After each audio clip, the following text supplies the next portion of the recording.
Audio Jungle.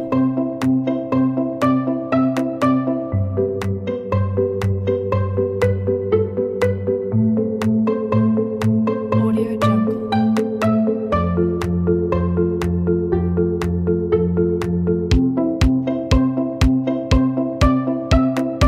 Audio Jungle.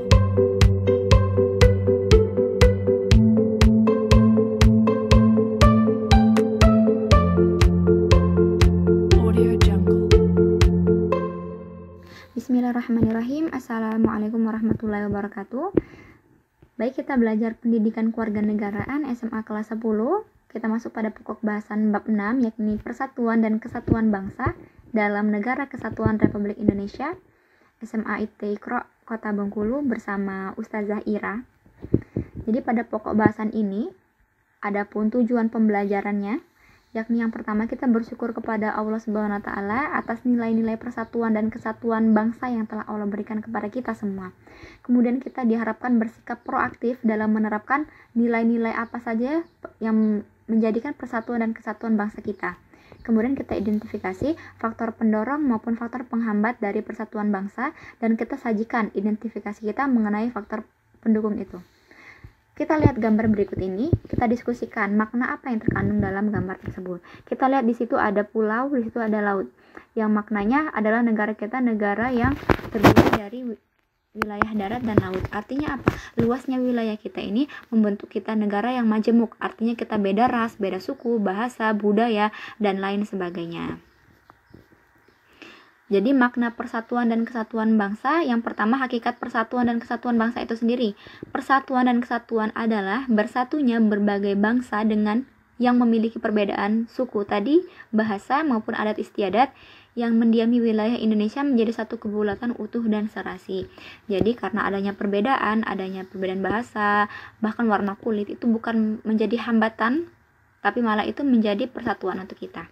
Kemudian pada tanggal 27 sampai 28 Oktober 1928 pernah dilangsungkan sebuah Kongres Pemuda II di Jakarta yang hasilnya adalah suatu pernyataan sangat penting dalam sejarah persatuan dan kesatuan bangsa, yaitu melahirkan sebuah Sumpah Pemuda yang kita selalu peringati setiap tanggal 28 Oktober. Kemudian, prinsip-prinsip persatuan dan kesatuan bangsa.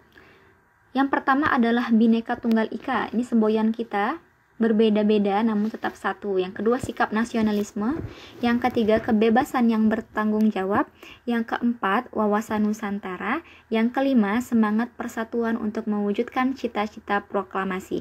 Ini diwujudkan oleh kita bersama, pemuda maupun yang tua, dari yang kecil sampai yang tua. Kemudian kehidupan bernegara dalam konsep Negara Kesatuan Republik Indonesia.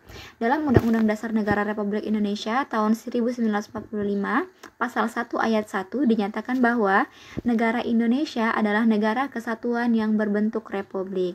Jadi nanti kita lihat bentuk negara kita adalah bentuknya republik. Sistemnya apa? Kalau sistemnya presidensial.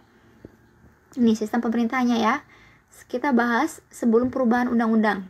Jadi sebelum perubahan atau amandemen dari Undang-Undang Negara Republik Indonesia tahun 1945, sistem pemerintahan Indonesia ditegaskan dalam penjelasan Undang-Undang Dasar Negara Republik Indonesia tahun 1945. Itu sudah ada di undang-undang. Kita lihat apa perbedaan dari sistem pemerintahan sebelum perubahan sampai setelah amandemen. Jadi yang pertama, sistem pemerintahan Indonesia sebelum perubahan undang-undang itu menganut sistem pemerintahan presidensial. Memasuki era reformasi saat ini, bangsa Indonesia bertekad untuk menciptakan sistem pemerintahan yang demokratis. Yang demokratis maknanya dari rakyat, oleh rakyat, dan kembali lagi kepada rakyat, untuk rakyat juga. Kemudian sistem pemerintahan Indonesia setelah perubahan. Ini setelah perubahan ya. Jadi pokok-pokok sistem pemerintahannya yang pertama adalah negara Indonesia ialah negara kesatuan yang berbentuk republik, bentuknya republik.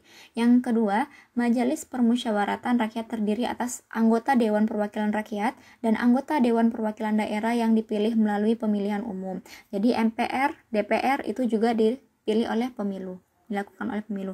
Kemudian yang ketiga atau yang C, Presiden Republik Indonesia memegang kekuasaan pemerintahan yang dibantu oleh seorang wakil presiden. Jadi tidak ada yang namanya presiden tanpa wakil presiden.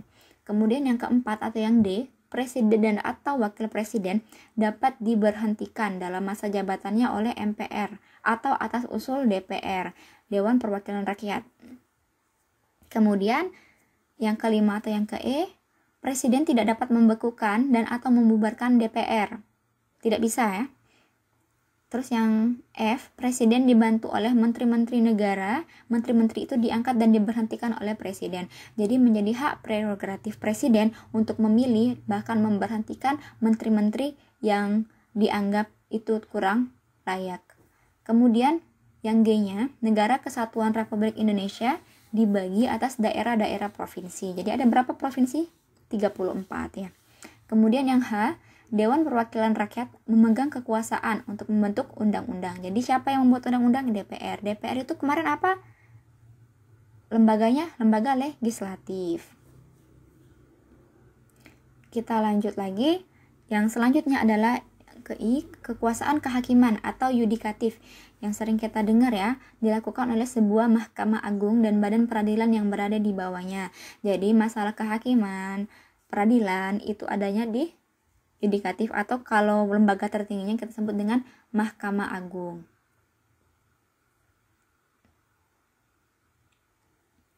Kemudian variasi sistem pemerintahan Indonesia setelah perubahan.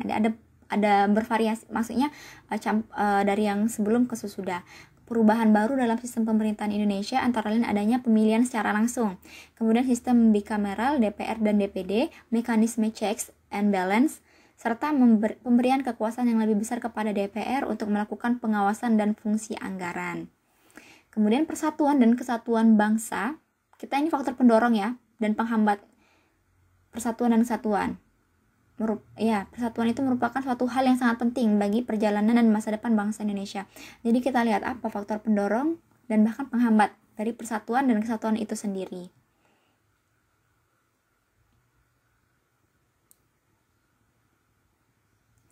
Kita lihat dari faktor pendorong persatuan bangsa. Yang pertama, bangsa Indonesia memiliki Pancasila sebagai dasar negara.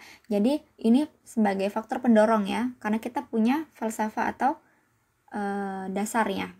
Yang kedua, Sumpah Pemuda. Kejadiannya tadi ingat ya, tanggal 28 Oktober tahun 1928. Yang kemudian yang ketiga, Bhinneka Tunggal Ika, semboyan kita berbeda-beda namun tetap satu. Dan yang terakhir adalah semangat kebersamaan atau nasionalisme. Kemudian faktor-faktor penghambat persatuan dan kesatuan bangsa. Yang pertama, keberagaman masyarakat Indonesia, dari tingkat pendidikan yang berbeda, dari masa lalu yang berbeda, sejarah yang berbeda, bahasa yang berbeda, itu emang agak sulit. Kemudian yang kedua, Indonesia memiliki wilayah yang sangat luas dengan ribuan pulau. Dan yang ketiga, ketidakpuasan terhadap ketimpangan ekonomi dan tidak meratanya pembangunan ekonomi. Sudah kita lihat banyak bangunan-bangunan di kota semakin maju, namun di daerah-daerah tetap tertinggal. Kemudian perilaku yang menunjukkan sikap kita menjaga keutuhan negara NKRI ini. Yang pertama, mengembangkan sikap nasionalisme. Yang kedua, kita bertoleransi dalam kehidupan beragama. Yang ketiga, mengembangkan kesadaran sosial. Jadi ya,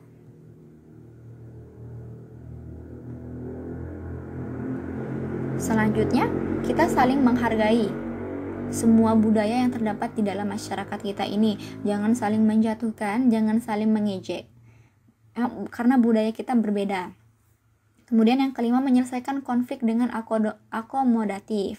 Jadi menyelesaikan konflik bukan malah menambah konflik, tapi dengan menyelesaikannya secara menyeluruh. Ya, terima kasih. Itu saja yang bisa saya sampaikan. Wassalamualaikum warahmatullahi wabarakatuh.